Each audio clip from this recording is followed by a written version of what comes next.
Alla fine ha capito che era meglio presentarsi alle forze dell'ordine, così poco dopo mezzogiorno ha suonato alla porta dei carabinieri di Vittorio Veneto.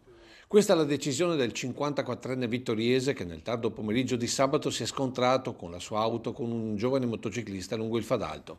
Un impatto fortissimo, ancora oggi testimoniato dalle macchie di sangue sull'asfalto, che a distanza di quasi un giorno la calce non ha cancellato.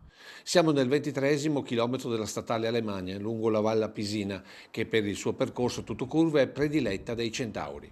Forse per questo il 17enne della zona l'avrebbe scelta per il primo giro con la sua moto, scendendo dall'uscita dell'autostrada verso il bar dei motociclisti a ridosso del Lago Morto.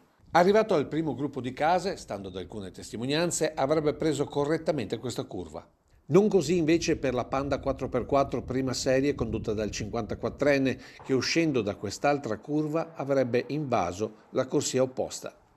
Inevitabile l'impatto da parte del giovane motociclista, finito a terra con diverse fratture, di cui una esposta alla gamba.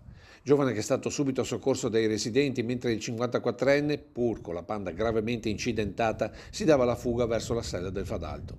Sulle sue tracce si stavano già muovendo le forze dell'ordine. La nostra polizia locale stava un po' chiudendo il cerchio e stamattina la persona coinvolta appunto in questo incidente si è presentata al comando dei carabinieri.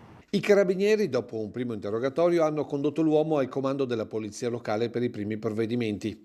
Gli agenti, peraltro, avevano subito attivato la rete delle telecamere con la lettura delle targhe e si stavano muovendo anche sulla base di parti di paraurti, vetri di faro e di parabrezza rimasti sull'asfalto e inizialmente si erano concentrati su un giovane che alla guida di una Panda vecchia serie spesso transita lungo questa strada prendendo le curve in maniera disinvolta e a volte anche pericolosa. Ma i reperti confrontati sul veicolo non avevano dato riscontro. Poi la scelta del 54enne di assumersi la responsabilità dell'incidente che avrebbe di fatto chiuso il caso. Ora il 17enne si trova in prognosi riservata all'ospedale, mentre il conducente dell'auto dovrà raccontare la sua verità ai giudici per rispondere all'accusa di omissione di soccorso e lesioni personali colpose. Ripetiamo l'appello che qualora uno sia coinvolto direttamente in un incidente deve fermarsi immediatamente e prestare i primi soccorsi.